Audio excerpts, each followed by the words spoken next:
बहुत बहुत धन्यवाद गुरुजी, आपने अपना कीमती समय हमें दिया। जी नारायण, स्वागत मस्तु। पहला सवाल तो यही है, क्या हिंदू सचमुच खतरे में है? देखिए, अगर धर्म की स्थिति देखी जाए तो धर्म शाश्वत है। सनातन शब्द से हम उसके अविनाशी होने का परिचय प्राप्त करते हैं। लेकिन जिस प्रकार की राष्ट्र की दिशा आगे बढ़ रही है, चाहे जनसांख्यिकी के दृष्टिकोण से हो या नीति नियमों के दृष्टिकोण से हो, जो कानून है या जो परिवेश समाज का बढ़ रहा है, उसे हम हिंदुओं के पक्ष में नहीं समझते हैं। जिस प्रकार से हमारे देवालयों पर, हमारे तीर्थों पर और हमारे सनातनी शिक्षा पर सरकार का अंकुश या न्यायपालिका का अवैध हस्तक्षेप देखने को मिल रहा है, उससे हमें यह संदेश मिलता है कि निकटतम भविष्य में सनातन धर्म के अनुयायियों की स्थिति कसाई खाने में पड़े हुए पशुओं से ज़्यादा अच्छी नहीं होगी। आप किस हिसाब से ऐसा कह रहे हैं? आपने सनातन धर्म के देवालयों में सरकार का कब्जा है। वहाँ के नीति नियमों को सरकार निर्धारित कर रही कि कौन सी पूजा कौन करेगा और किस समय किस विधि से करेगा। और जो हमारे देवालयों में सनातनी अनुदान देते हैं, उनको भी एंडोनमेंट एक्ट इत्यादि के माध्यम से सरकार अधिग्रहित रखती है। किस कंपनी के माध्यम से वहाँ कौन सी वस्तु की सप्लाई की जाएगी, वह वस्तु शास्त्रीय है अथवा अशास्त्रीय है। जैसे गाय का घी हो गया, वो भी अलग अलग डेयरी कंपनी को दे रहे हैं, जो कि अशास्त्रीय विधि से सब कुछ कर रहे हैं। तो देवालयों के ऊपर पूर्ण कब्जा करके उनको एक धर्मस्थल के स्थान पर एक रेवेन्यू मॉडल के रूप में विकसित करने का या विकृत करने का जो प्रयास किया जा रहा है, उससे हमारी धार्मिक स्थिति आघात में पहुंच रही है। दूसरी बात, जो हमारे मान्य धर्मशास्त्र हैं, जिनके अनुशीलन से हम अपने आप को हिंदू मान सकते हैं, उन धर्मशास्त्रों में जो बातें जिस स्पष्टता और मौलिकता से लिखी गई हैं, उनका प्रसारण करने पर भी लोगों को विविध प्रकार के प्रशासनिक यातनाओं का सामना करना पड़ता है। और जो व्यक्ति नेताओं के चाटुकार हैं, ऐसे लोगों के मुख से धर्म के नाम पर अपनी मनमानी बातों को डालकर उसी अधर्म को धर्म के रूप में प्रसारित करने के लिए लोग कटिबद्ध हो गए हैं। जैसे कि किसी व्यक्ति का अगर नेता मंत्री से ज्यादा उठना बैठना हो गया और बड़े बड़े कार्यक्रमों में नेता उसको बुलाने लगे, तो वह व्यक्ति बिना ठोस अध्ययन और सदाचरण के ही धर्मगुरु बनकर धर्म के नाम पर कुछ भी उल्टा पुल्टा बोलने लग जाता है। और नेताओं की भीड़ और पैसे को देखकर जनता उसी को सर्वज्ञ और संत के रूप में मान लेती है और अपने मौलिक सदाचार और शास्त्रीयता से विमुख हो जाती है। तो इन दोनों कारणों से अपनी सनातनी शिक्षा के आघात और हमारे जो मठ मंदिर इत्यादि धार्मिक संस्थान हैं, उनके ऊपर सरकार का अनावश्यक और अवैध जो हस्तक्षेप होता है, कब्जा जो होता है, इन दोनों स्थितियों में हम सनातन का जो अनुयायी वर्ग है, उसके भविष्य को खतरे में देखते हैं। जैसे आपने कहा भी सरकार नियंत्रित कर रही है सारी चीजों को, हाँ, अगर सरकार नियंत्रित नहीं करेगी तो कौन करेगा? जिस संप्रदाय का जो मठ है, जिस संप्रदाय के जो मंदिर हैं, उस देवता से संबंधित, उस परंपरा से संबंधित जो शास्त्रीय वचन प्राप्त होते हैं, उनको जानने वाले ऐसे आचार्य जो अपने जीवन में किसी बात को लेकर भयभीत न हो, लोभ और प्रमाद से दूर हो और किसी भी राजनीतिक पार्टी के गुलाम बनकर काम न करने वाले हों, अपितु अपने सांप्रदायिक स्वातंत्र का उपभोग करने वाले हों, ऐसे आचार्य ही मठ और मंदिर के नियामक हो सकते हैं। परम पुरुष संहिता नामक ग्रंथ में यह वर्णन किया गया है कि मठाधीश को या मंदिर के जो स्थानाचार्य होते हैं, उनको कैसा होना चाहिए। तो वहां पर लक्षण बताए गए हैं कि जो व्यक्ति सदाचारी हो, जितेंद्रिय हो, सत्यनिष्ठ हो, अपने जीवन में संतोष और संयम को धारण करने वाला हो, शास्त्रों का मर्मज्ञ हो, अपने इष्ट के प्रति जिसकी अनन्य श्रद्धा हो और सबसे बढ़कर उसके हृदय में समाज के प्रति दया और करुणा हो, स्वार्थ का अभाव हो, ऐसा व्यक्ति ही किसी भी स्थान का महंत या अधिपति बनने योग्य है। जाति पाति से कोई लेना देना नहीं।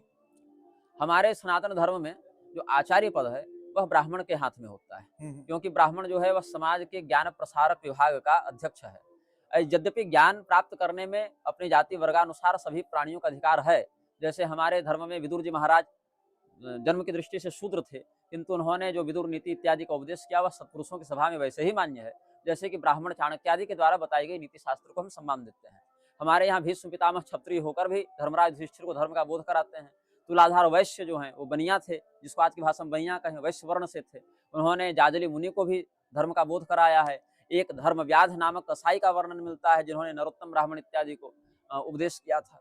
तो जो हमारे मौलिक शास्त्र हैं, उनका जो सार है बोध रूप में, वह सभी प्राणियों के पास होना चाहिए, लेकिन उसको किस प्रकार से शास्त्रीयता के प्रारूप में सुरक्षित रहते हुए बताना है, यह हमारे ऋषि मुनियों ने ब्राह्मण वर्ण को यह जिम्मेदारी दी है। इसलिए विशेष करके ब्राह्मण ज्ञान के संरक्षण और प्रसारण के लिए कटिबद्ध है।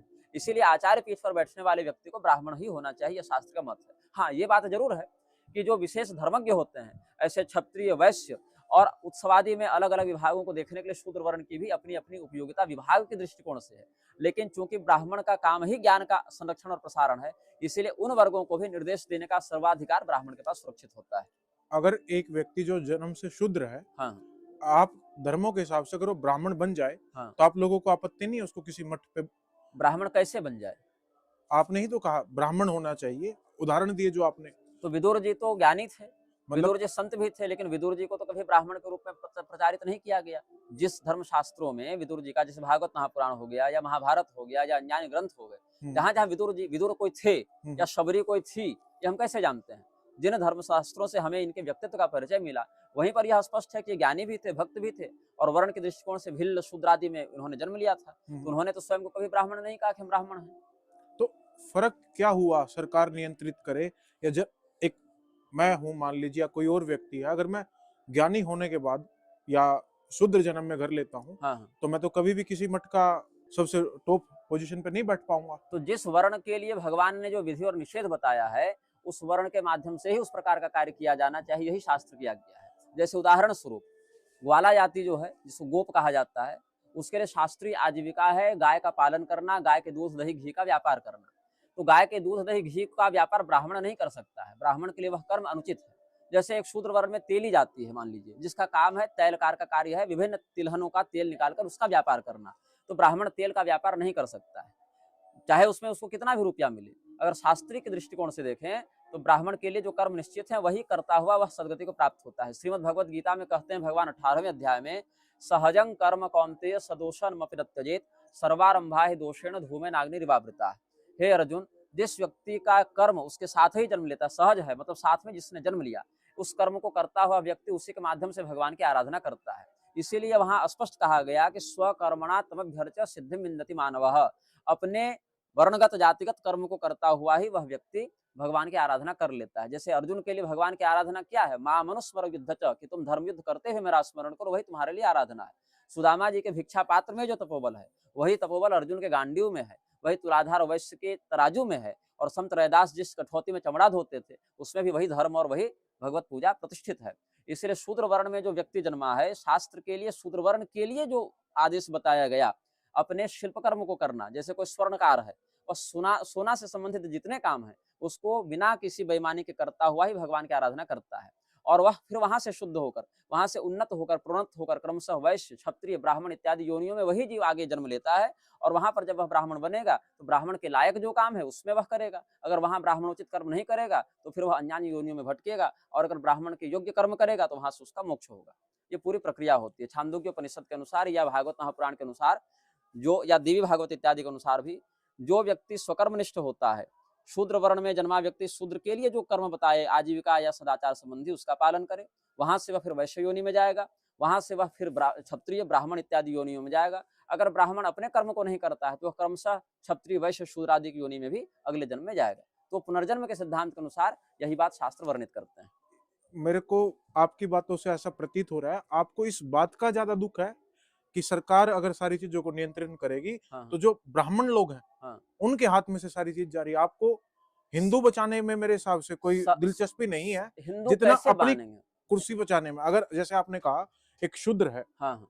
वो जो उसका जन्म हुआ है वो हाँ। वही काम करेगा। मैंने एक ब्राह्मण के लिए भी यही बात कही। ब्राह्मण अगर मान लीजिए मंदिरा सेवन करता है, हाँ, समाज में तो उसकी ब्राह्मण की इज्जत रही, तो और काम वो तो कौन कौन उसको ब्राह्मण कह के पूजा करे? ऐसा शास्त्र कहता है कि मदिरा सेवी ब्राह्मण को तो हम महापातकी शास्त्र ने कहा है। समाज बहुत बड़ा रूप है चीजों का। समाज ब्राह्मण को ब्राह्मण की नजरों से देख रहा है, हाँ, शूद्र को शूद्र की नजरों से देख रहा है, हाँ। चाहे वो कितना ही ज्ञान अर्जित कर ले। जो गाय दूध नहीं देती है, हाँ, जो हाँ। गाय बच्चा नहीं देती है, उसके गो होने के ऊपर क्या है?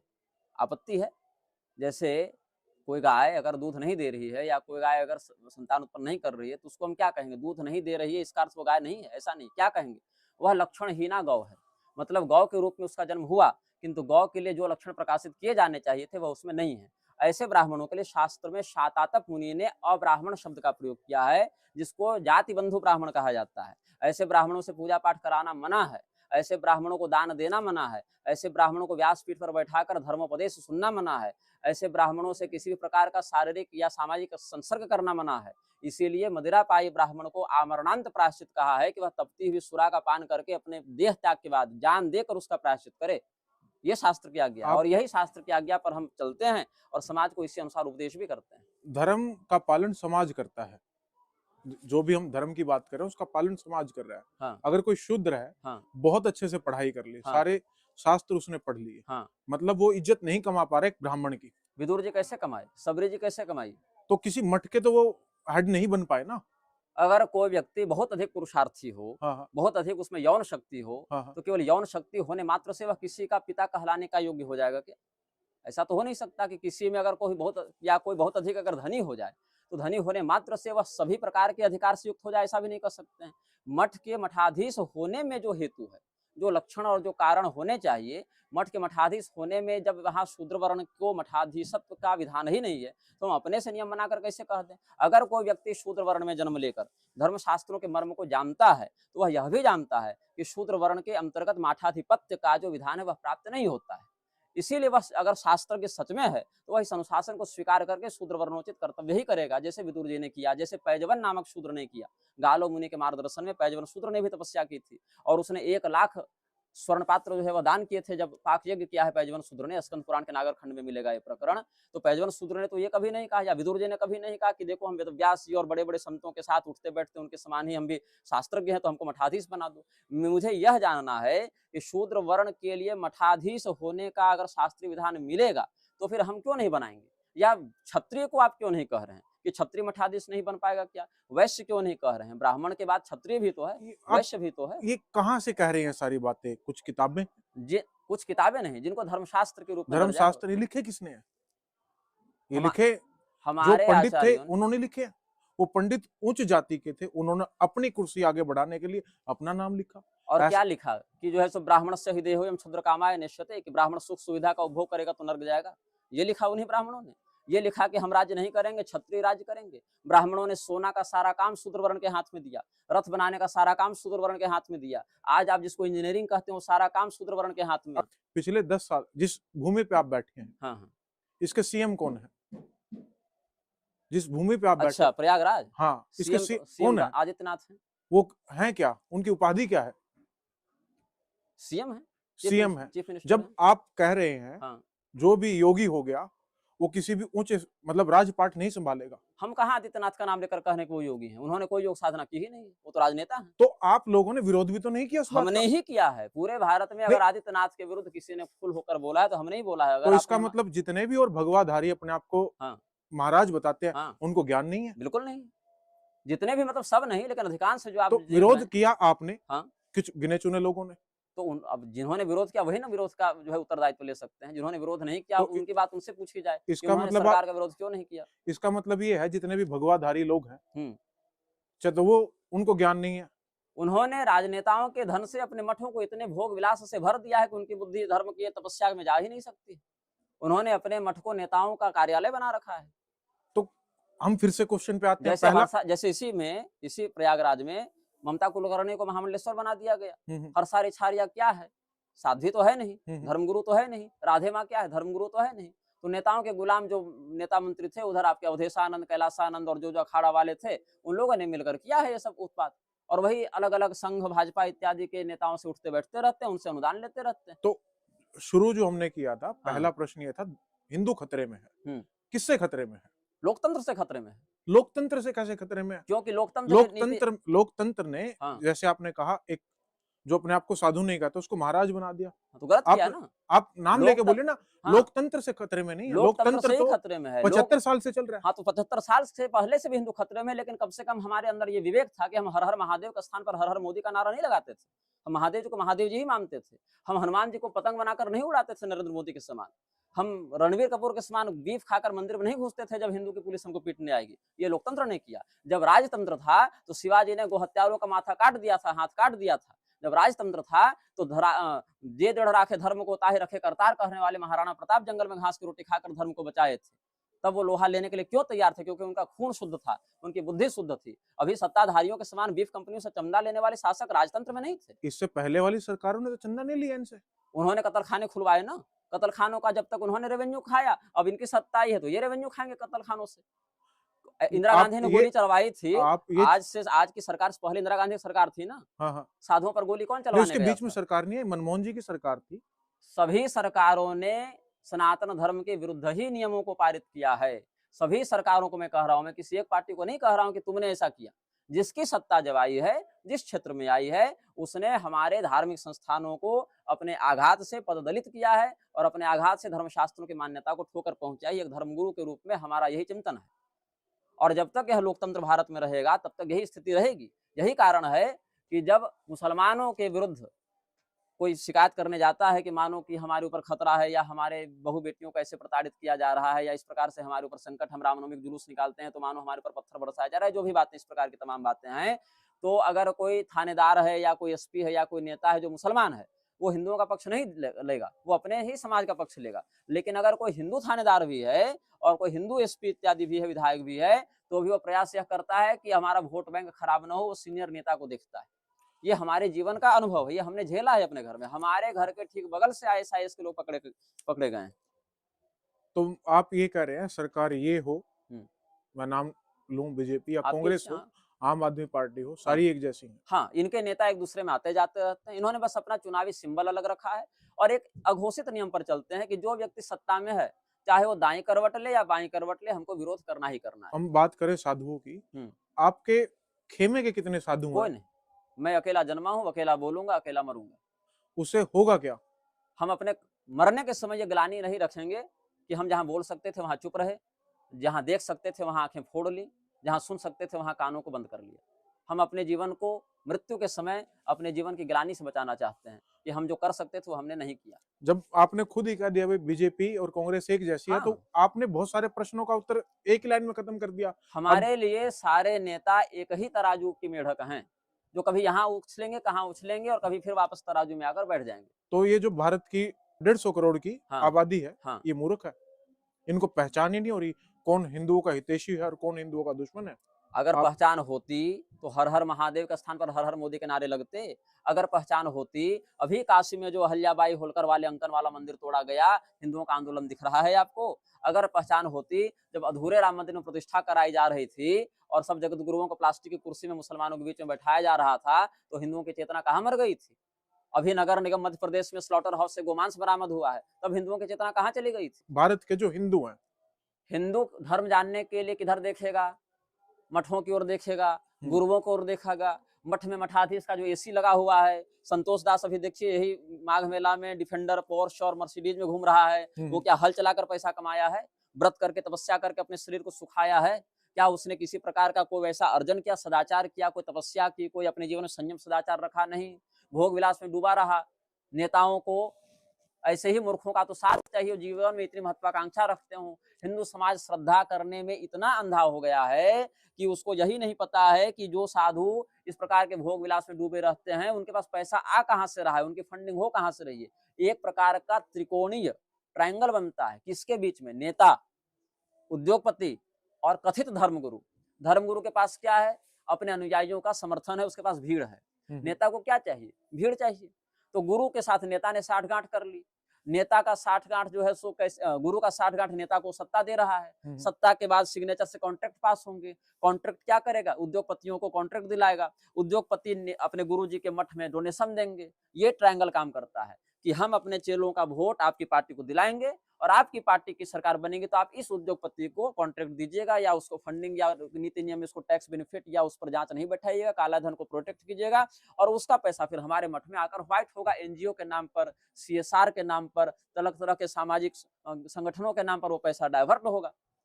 ये त्रिकोणीय जो सिंडिकेट है, इसमें नेता भी हैं, इसमें उद्योगपति भी हैं और इसमें कथित रूप से जो संत वेश में घूम रहे हैं वो भी हैं।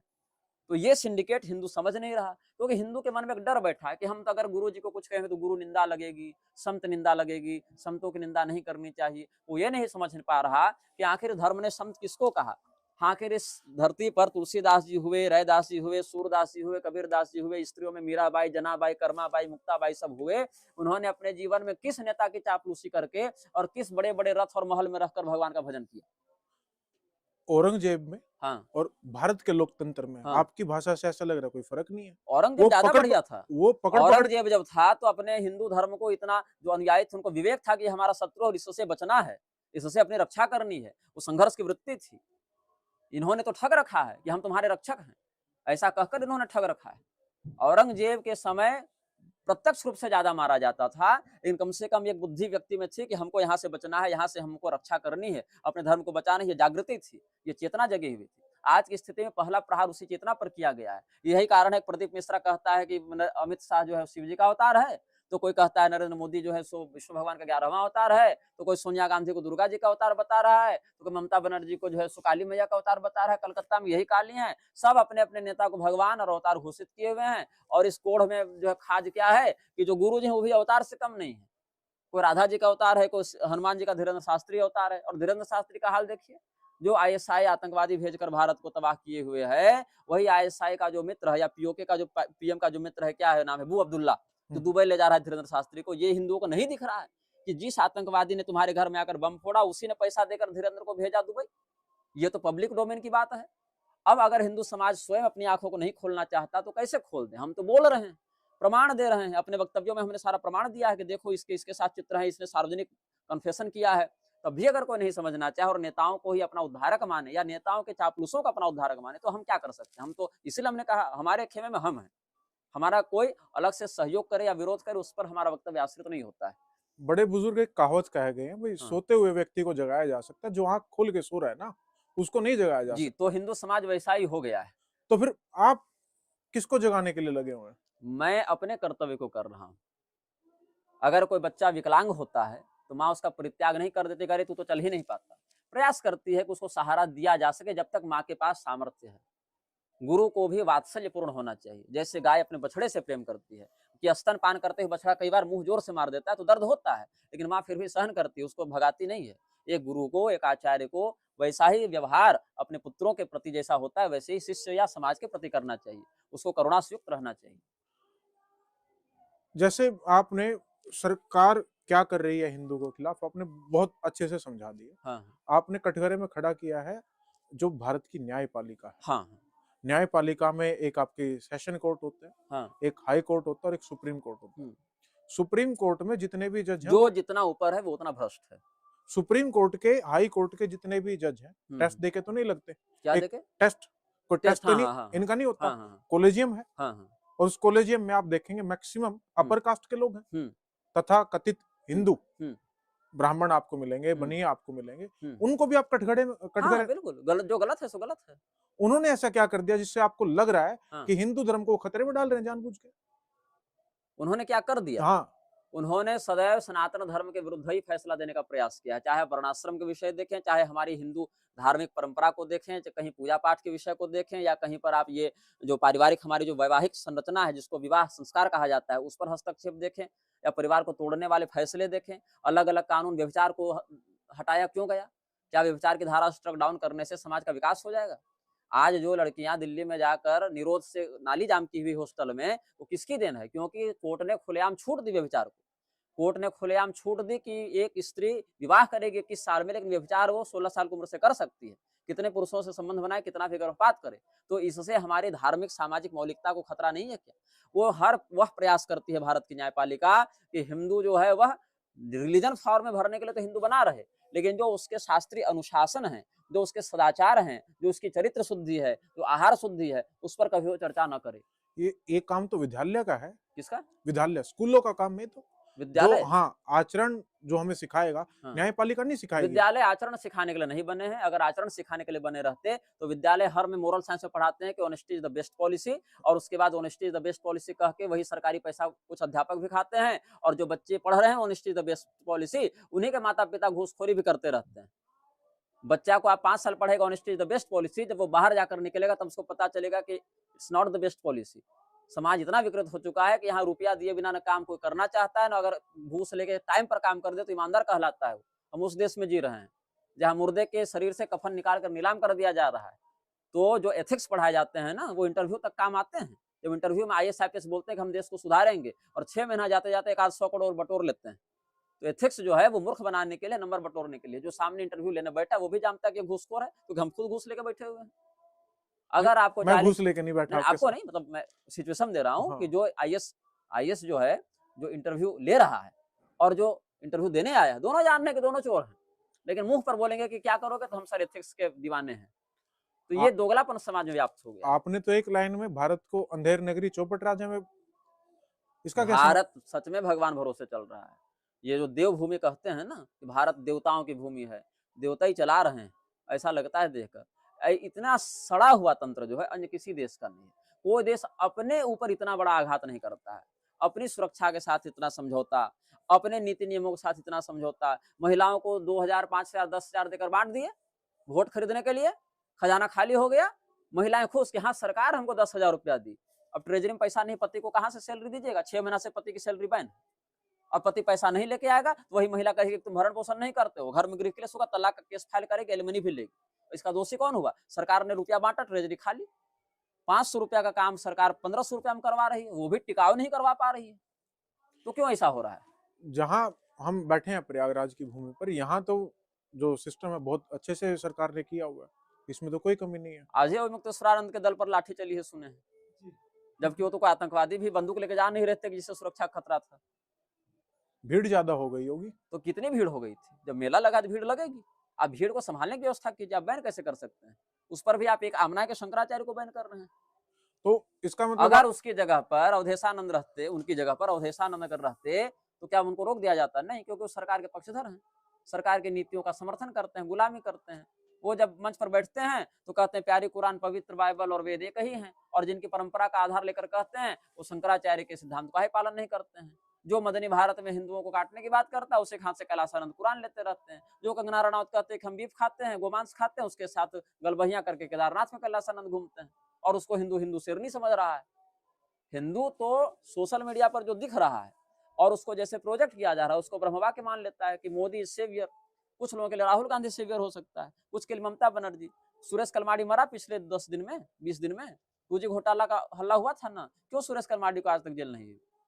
राहुल गांधी को आज तक जेल क्यों नहीं हुई? ममता बनर्जी को आज तक जेल क्यों नहीं हुई? बीजेपी 3 इलेक्शन हारी है ना, 2014 से देखें ओवरऑल दोनों स्तरों पर देखें, लोक और ये, तो 3 बार ममता बनर्जी ने बुरी तरीके से मात दी है। क्यों? उसका राज्य तो बुरा है, तो आप राष्ट्रपति शासन क्यों नहीं लगा रहे हैं? हिंदुओं को मरने क्यों छोड़ रहे हैं वहां पर? अगर तकलीफ है हिंदुओं को और बार बार हिंदुओं रिपोर्ट लेकर कोर्ट या प्रशासन के पास जा रहे हैं, तो क्यों उनको न्याय नहीं मिल रहा है? मैं तो उन पुलिस अधिकारियों को भी जानता हूं जो बाकायदा गोली खा खाकर वहां से जीवित जान बचाकर किसी प्रकार से बाहर निकले। मैं नाम नहीं लूंगा, उनकी नौकरी की बात है, प्रशासन वालों की नौकरी का मैं सम्मान करता हूँ इसीलिए, क्योंकि वो गोली खाया है। बिना खाए भागा रहता तो मैं नाम ले लेता। और उस व्यक्ति ने भरोसे के साथ कहा कि वहां स्थिति क्या है, और बाकायदा मेरे ऊपर कितने बार आक्रमण है बंगाल से गुजरते हुए, मालदा इत्यादि एरिया में, हमारी गाड़ी पर, पब्लिक ट्रेवल्स में। मेरी कोई कार तो है नहीं, मेरे पास तो साइकिल भी नहीं है अपनी, लेकिन जिस पब्लिक ट्रेवल्स में मैं ट्रेवल कर रहा हूँ उस पर, सिलीगुड़ी में हमारे ऊपर कितनी बार प्रयास हुआ, वो तो भगवान की कृपा से बचते रहे हैं। हमारे पिताजी के ऊपर कितनी बार अटैक हुआ है। आप ये जो भाषण देते हैं, ये जो आप कहते हैं कि भाई मैं हिंदुओं का जागरण कर रहा हूँ, उद्देश्य क्या है? कर्तव्य पूर्ति। हम सनातन धर्म के रूप में जिस कुल में जन्म लेते हैं, जिस प्रकार का कर्तव्य हमें पूर्वजों से प्राप्त है, शास्त्र के आधार पर हमारा जो अधिकार और कर्तव्य है उसका हम पालन करने का प्रयास करते हैं। क्योंकि हम गूंगा नहीं है इसलिए बोलेंगे, अंधे नहीं है इसलिए समाज के तथ्यों को देखने का प्रयास करेंगे। पता कब लगा आपको कि भाई ये है मेरा कर्तव्य? बचपन से। शरीर के साथ ही व्यक्ति को अपना कर्तव्य स्पष्ट हो जाता है, ऐसा हमारा अनुभव है। कम बचपन से से? कम मेरे और मेरे पिताजी के मामले में तो ऐसा ही है। बचपन से मतलब इस पे थोड़ा सा प्रकाश डालिए बात पर। कितनी उम्र? 4 साल, 5 हाँ, साल? 4 साल, 4 साल, क्योंकि 5 साल से तो मैं मीडिया में ही हूँ। 5 साल की उम्र से तो मैं डिजिटल और प्रिंट मीडिया में हूँ, तो 4 साल, क्योंकि मीडिया में जाने में 1 साल समय लगा था। तो आपको तभी अनुभूति होगी कि भाई मुझे ये कार्य करना है। मेरा जीवन इसी के लिए है। कुछ तो देखा होगा आपने गलत होते हुए। 5 साल के बच्चे के पास इतना ज्ञान कैसे आ गया कि भाई यहाँ गलत हो रहा है, वहाँ गलत हो। ये तो आप तब मिले रहते जब हम स्वयं 5 साल के थे। उस समय के इंटरव्यूज इत्यादि यूट्यूब पर उपलब्ध हैं, जब मैं 5 साल का था। सहारा चैनल इत्यादि पर चला था वो इंटरव्यू, तो आर्काइव से उन्होंने हमें दिया था, फिर बाद में अभी हमने अपलोड किया उसको। और प्रिंट मीडिया के आपके बहुत सारे हमारे फेसबुक इत्यादि पर हमने पेपर कटिंग डाले हुए थे। तो समाज को परखने के लिए उम्र की नहीं, बुद्धि की आवश्यकता है। इवन फूल्स गेट ओल्डर। कोई 80 साल का व्यक्ति है तो आवश्यक नहीं कि समाज को बहुत अच्छे से देख रहा हो, समझ रहा हो। कोई 15 साल का व्यक्ति भी है और अगर उसने आंख कान खुले रखे हैं, वो समाज को देख रहा है। बचपन से ही मेरे पिताजी ने हमको ऐसी पुस्तकें पढ़ाई हैं जो कि बड़े-बड़े लोग नहीं पढ़ना चाहते थे या नाम नहीं जानते थे। जो पुस्तकें विवादित रही, जैसे नाथूराम गोडसे की गांधीवध क्यों, जैसे सलमान रुश्दी की सैटेनिक वर्सेज। ये 6 साल का बच्चा क्या जानेगा कि वो क्यों लिखी गई, किसके द्वारा लिखी गई। तो 6 वर्ष की उम्र तक मैं श्रीमद् भागवत, महापुराण, महाभारत, रामायण, रामायण मतलब वाल्मीकि और तुलसी दोनों, रामचरितमानस और रामायण, ये सब मैं अध्ययन कर चुका था। उपनिषद में जो है सो पिताजी जब पाठ करते थे तो उनसे मैं हिंदी भावार्थ समझ लेता था क्या है।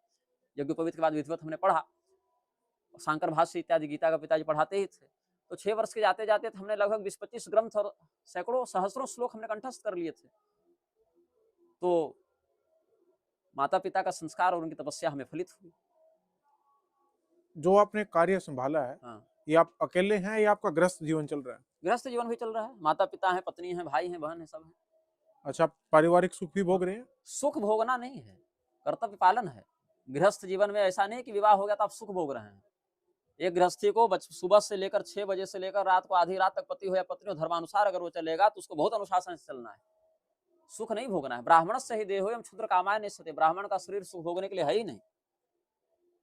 कृच्छ्राय तपसे चेह प्रत्यानंत सुखाय च। कृच्छ्राय कष्ट भोगने के लिए है, तपस्या करने के लिए, उपवास करने के लिए। हम बहुत बड़ी बड़ी ऐशो आराम वाली गाड़ियों में नहीं घूम रहे हैं। शरीर को व्रत करके, भोजन पर संयम करके, मनोविचार पर संयम करके, संयमित करके तब हम यहाँ पर पहुंचे। अच्छा, तो मतलब आप सांसारिक जीवन में जो एक हमारे कर्तव्य ऋषि है, महर्षि जो थे हम्म, वो भी वैवाहिक जीवन में थे, हम्म, लेकिन विलासी जीवन में नहीं थे। सुदामा जी विवाहित नहीं थे, हम्म, तो सुदामा जी भोग विलास तो कर नहीं रहे थे। सुदामा जी का जीवन तो तपस्या और संयम वाला था। हम्म, वशिष्ठ मुनि अरुंधति देवी के साथ युक्त हैं, हम्म, अगस्त मुनि लोपामुद्रा के साथ युक्त हैं, अत्रि और सती अनुसुईया को देखिए। तो गृहस्थ जीवन में जिस प्रकार का शास्त्रीय अनुशासन होना चाहिए, हमारी जो सीमा है, हमारा जो सामर्थ्य, हम प्रयास करते हैं वैसे ही व्यवहार करें। राम मंदिर पर आपकी क्या विचार हैं? श्री राम मंदिर के विषय में हमने जो अपने विचार हैं, जब प्रतिष्ठा का नाटक हो रहा था तभी हमने कह दिया था। भगवान श्री रामचंद्र जी के विषय में एक बहुत प्रसिद्ध शास्त्रीय युक्ति है, रामो विग्रहवान धर्म। भगवान श्री रामचंद्र जी मतलब धर्म को चलते फिरते देखना है तो राम जी का जीवन देखो, ये हमारे धर्म में कहते हैं। और राम जी के नाम पर जिन लोगों ने मंदिर बनाने का दावा किया, नरेंद्र मोदी का कल परसों का ही बयान आप देख लीजिएगा। अब आप रिलीज कब करेंगे नहीं जानता, रिकॉर्डिंग जिस दिन हो रही उस दिन से मैं बता दूं पाठकों को, दर्शकों को, कि रामायण महाभारत को किससे कहानियां कह दी गई नरेंद्र मोदी के द्वारा। इंद्रेश कुमार के द्वारा राम जी को इमाम हिंद बताया गया। इमाम हिंद जो है वो राम जी का अपमान करना है कि सम्मान करना है। कार्टून में देख रहा हूँ कि राम जी को मोदी हाथ पकड़ के ले जा रहा है। और जब मंदिर की बात आई तो अगला इलेक्शन हम जीत जाए राम जी के नाम पर, इसी स्वार्थ मात्र के लिए आधे अधूरे मंदिर में प्रतिष्ठा का नाटक किया गया। वह भी पर्याप्त शुद्ध मुहूर्त नहीं था उस समय, फिर भी किया गया। मुहूर्त तो था, लेकिन जैसा बताया जा रहा था कि 2 साल तक ऐसा मुहूर्त नहीं है, आज ही कर लो, ऐसी बात भी नहीं थी। और उसके बाद जितने भी हमारे मान्य आचार्य जो शास्त्रीयता के पक्षधर हैं, वो जब इस बात का विरोध किए तो उनको कांग्रेसी हो तो बांग्लादेशी हो तो विदेशी फंडिंग है तुम्हारे लिए, ऐसा करके उनको बहुत आक्षेप भी किया गया। और बात बार बार यह दिखाने की कोशिश की गई कि हम मंदिर नहीं बना रहे, हम सर्वधर्म भाव का एक केंद्र बना रहे हैं। तो राम मंदिर का श्रेय लेने के नाम पर तो भाजपा ने वोट बटोरे। मस्जिद का श्रेय लेने कौन आएगा जिसके लिए 5 एकड़ जमीन दी गई, उसका श्रेय भी लेना चाहिए। जज श्रेय लेंगे कि हाँ हमने दिया, नहीं। क्यों? क्योंकि कहा कि भाई हमने जब निर्णय दिया तो किसी पक्षकार ने आपत्ति नहीं की। ऐसा वकील श्रेय लेंगे, जो वकील आज कहते हैं कि राम मंदिर का फैसला हमने दिलवाया, उन्होंने मस्जिद की जिम्मेदारी क्यों नहीं ली? अगर भाजपा ने ही राम मंदिर बनवाया तो अध्यादेश लाकर क्यों नहीं बनवाया? कोर्ट के आदेश की प्रतीक्षा क्यों की? और अगर कोर्ट के आदेश की प्रतीक्षा करनी थी तो श्रेय कोर्ट को मिलना चाहिए था कि कोर्ट ने बनवाया राम मंदिर, क्योंकि निर्णय कोर्ट ने दिया। और अगर कोर्ट ने निर्णय दिया तो आपने तो उस निर्णय का केवल पालन किया कि हाँ कोर्ट का आदेश हम लागू कर रहे हैं। और लागू करने में आपका क्या खर्च हुआ? कुछ नहीं। ना आपने कभी कोर्ट में वकील किया, न कभी आपने आंदोलन किया। एक आडवाणी का रथ यात्रा छोड़ दें, वो नाटक के अलावा तो और कुछ किया नहीं। और उसके बाद भी न कोई आपने लीगल एविडेंस प्रस्तुत किए, न आपने विजय जुलूस निकालने की हिंदुओं को अनुमति दी। अभी तो 5 एकड़ मस्जिद का भी विरोध नहीं किया। कल को आकर हमारी जमीन पर कोई कब्जा कर ले, अवैध रूप से हमें प्रताड़ित करे, और अगर हम लिए न केन प्रकारेण 500 साल के बाद या जब भी मान लीजिए उस जमीन पर पुनः कब्जा करते हैं, तो कब्जे करने वाले को दंड मिलना चाहिए कि और 5 एकड़ जमीन या जो भी है वो पुरस्कार मिलना चाहिए। तो बढ़िया है कि हम जाएं, जो भी जज हो उसके घर पे कब्जा कर लें और कब्जा के बदले हमको एक नया घर जज दे दे। ये हुआ आज का पॉलिटिकल ड्रामा। हाँ। एक उस टाइम पे जब मंदिर का फैसला आया था, हाँ। भारत में ही 2 गुट बने हुए थे। हाँ। ये फैसला गलत है हाँ। और ये फैसला सही है। हाँ। मैं वोट लेने वाले से पहले की बात कर रहा हूँ, जब बना नहीं था। ठीक है। मैं सवाल मेरा ये था आपसे, हाँ। कि राम मंदिर जो बना है, हाँ। ये सही बना है या गलत बना है? आपने तो कोई पार्टी है, हाँ। उसके राज में बन गया, हाँ। क्योंकि केस तो इनके राज में नहीं चल रहा, केस तो बहुत केस पहले तो बहुत, हाँ, दशकों ये तो पुराना फैसला है। आया। हाँ। ये फैसला अगर 10 साल पहले आता तो शायद कोई दूसरी पार्टी क्रेडिट लेती। मैं बात ये कर रहा हूँ कि मंदिर बनना चाहिए था, नहीं बनना चाहिए? हाँ बिल्कुल बनना चाहिए। अगर राम जी का मंदिर अयोध्या में नहीं बनेगा तब जाकर हम टोक्यो में थोड़े बनावे। राम जी का मंदिर अयोध्या में क्यों नहीं बनना चाहिए? क्या आपत्ति है? समाज का इससे क्या नुकसान है, क्या हानि है, देश को क्या खतरा है, या बाबरी मस्जिद से क्या फायदा हो रहा था देश को कि उसको बने रहना आवश्यक था? राम जी का मंदिर अगर अयोध्या में नहीं बनेगा तो और किस स्थान पर बनना चाहिए, या बनना ही नहीं चाहिए अब हिंदुओं का इस देश में आराध्य का मंदिर? सवाल ये है, अभी क्यों? राम जी अभी के तो है नहीं, हाँ ये तो बहुत पहले के हैं, हाँ। तो अभी क्यों बनाई? मंदिर तो पहले से था। मंदिर जो है वो तो मुसलमानों के भारत में आक्रमण से पहले से भी था। राम जी जब पहले से थे तो उनकी परंपरा तो उतनी पुरानी मानिएगा आप ना, कि राम जी वहाँ से हैं, अभी के नहीं हैं। तो जब उतनी पुरानी परंपरा हमारी है और वो हमारी जगह है, तो सदैव से हमारे लिए वह मंदिर ही है। वहाँ पर जो अवैध कब्जा है, उसको हटाकर उसको जो शास्त्रीय रूप में प्रस्तुत करना था, हमने उसके लिए संघर्ष किया। अभी कोई अलग से ज़मीन खरीद के उस पर नया निर्माण नहीं किया गया है। जो स्थान हमारे शास्त्रों में जिस प्रकार से हमारे लिए वर्णित है कि हमारे भगवान का इस प्रकार से वहाँ संबंध है और पुरानी परंपरा से उसकी आराधना होती रही है, उसी को हमने पुनः अपने नियंत्रण में लेकर एक व्यवस्थित रूप प्रदान करने का प्रयास किया, जिसको आरएसएस और भाजपा ने हाईजैक किया। हिंदू धर्म में एक और भगवान हुए हैं बड़े, श्री हाँ, कृष्ण जी। जी, जी, तो इस हिसाब से तो उनका भी एक बहुत भव्य मंदिर बनना चाहिए। बिल्कुल बनना चाहिए। तो उस पे हमारे कार्य क्यों नहीं हो रहा? देखिए, हमने तो कोर्ट में प्रमाण लिख कर दिए हैं। हमारे पास शास्त्र हैं, हमारे पास लोग नहीं कि हम भीड़ लेकर चले जाएँ। हमारे पास पैसा नहीं कि हम जज को खरीद लें। हमारे पास शास्त्र हैं और शास्त्र के आधार पर जो प्रमाण हमारे पास उपलब्ध थे वहाँ के, वो हमने लिख कर दिए हैं। अब क्यों नहीं हो रहा है? इसका एक बड़ा कारण यह है कि जो हिंदू है, वो आरएसएस को अपना उद्धारक मानता है। कल ही राष्ट्रीय कार्यकारिणी के एक व्यक्ति मिले थे आरएसएस के और यहाँ विधिवत डाँट सुनकर यहाँ से गए हैं। जो श्री कृष्ण जन्मभूमि है या ज्ञानवापी मंदिर है वाराणसी या और भी जो जितने भी हमारे देवालयों को आधे अधूरे या पूरा तोड़कर वहाँ पर अवैध निर्माण विधर्मियों के द्वारा किया गया, वो हमारा होना चाहिए। और वो कब होगा ये तो कालक्रम से प्रकृति तय करेगी, किस संघर्ष में कितना समय लगेगा ये तो हमारे नियंत्रण में नहीं है। लेकिन आज न कल वो हमारा ही होना चाहिए, क्योंकि वो हमारा था। उस समय से था जब से इस देश में इस्लाम का या ईसाइयत का आगमन आक्रमण के रूप में नहीं हुआ था। तो जो हमारा था वह गौरव हमें पुनः प्राप्त करने का अधिकार है और इस अधिकार के लिए हम शास्त्र में वर्णित जो भी व्यवस्था व्यावहारिक प्रतीत होगी उसका अवलंबन करने के लिए स्वतंत्र हैं। अब जब जैसे जवारी मंदिर जहाँ भगवान विष्णु की प्रतिमा का शिरच्छेद किया गया, वो मंदिर था ना, और किसी दुष्ट बुद्धि वाले आक्रांता ने उसका विध्वंस किया।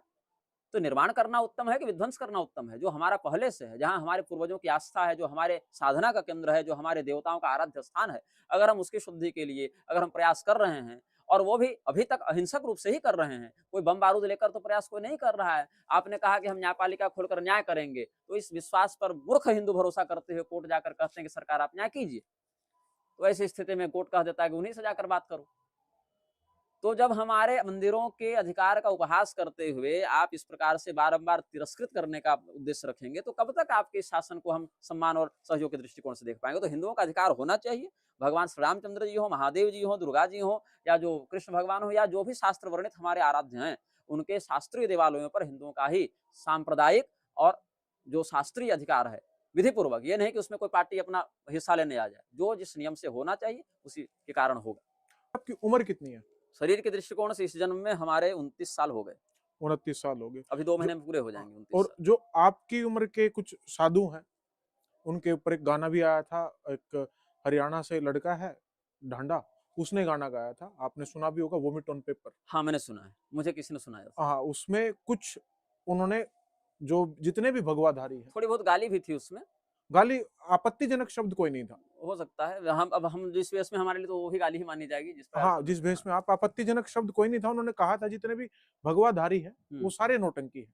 देखिए सारे नहीं हैं, सारे इसलिए नहीं अगर कर 100 सकते में से ना। अगर एक सही है, तो सारे ही कहेंगे ना उसको। हाँ, ठीक है, इन्हें जनरल टर्म आप मान लीजिए सारे हैं उस भाव से। उन्होंने इन्हें किसी का जनरल टर्म। उन्होंने हाँ, इनडायरेक्टली उसमें किसी का नाम भी लिया, आप भी हाँ, उन व्यक्ति का नाम ले हाँ, चुके हैं। हाँ। धीरेन्द्र उन शास्त्री हाँ, विषम हाँ, पर्चा हाँ, इत्यादि के बारे में बोल हाँ, रहा था वो व्यक्ति। हाँ। उनके बारे में आपके पर्सनल विचार क्या हैं? वो व्यक्ति महत्वाकांक्षी है। हुँ, हुँ। महत्वाकांक्षा 2 प्रकार की है। कुछ अच्छा हो यह भी चाहता है और हमारे माध्यम से वो यह भी चाहता है कि हम उस अच्छाई के निमित्त बने। लेकिन वो अच्छाई कैसी है, क्या है, इसका विवेक स्वयं में नहीं रखता। तो उसको लगता है कि हाँ भाई, अगर हम एक पदयात्रा निकाल देंगे तो हिंदू एकजुट हो जाएगा। किसके खिलाफ एकजुट होगा? ये पता नहीं। अगर आप मुसलमानों के खिलाफ एकजुट करना चाहते हैं, मान लीजिए, क्योंकि हिंदू अगर एकजुट हो रहा है तो किसी के खिलाफ हो रहा है, ये मानते हैं। हुँ, तो हुँ। मुसलमानों के खिलाफ अगर एकजुट हो रहे हैं या ईसाइयों के विरुद्ध एकजुट हो रहे हैं, धर्मांतरण के विरुद्ध एकजुट हो रहे हैं, तो ईसाई मिशनरी का मंच तो चला रहा है आरएसएस स्वयं। राष्ट्रीय ईसाई मंच हमारा तो है नहीं, आरएसएस का है। हुँ, हुँ। मुस्लिम राष्ट्रीय मंच तो हमारा नहीं है, आरएसएस का है। और आरएसएस की गोद में ही धीरेन्द्र शास्त्री पलते बढ़ते रहे हैं।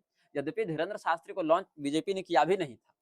जब आप इतिहास खंगालेंगे, क्योंकि मैं उस क्षेत्र में 2 बार गया हूँ और कुछ समय रहा हूँ और वहाँ के स्थानीय लोगों से मिला हूँ, वहाँ के लोग भी अभी मिलने आए। बागेश्वर धाम से आज 4-5 लोग आए थे और कल भी आए थे। तो मैं उस स्थान को शायद आपसे अधिक जान रहा हूँ, क्योंकि आया गया हूँ, रहा हूँ। तो बात ऐसी है कि पहले ये ऐसे ही कुटिया में या कुछ ऐसे स्थान पर दरबार जैसा लगा के और विचित्र वेशभूषा बना के फोन लगाने का नाटक और ये सब करता था।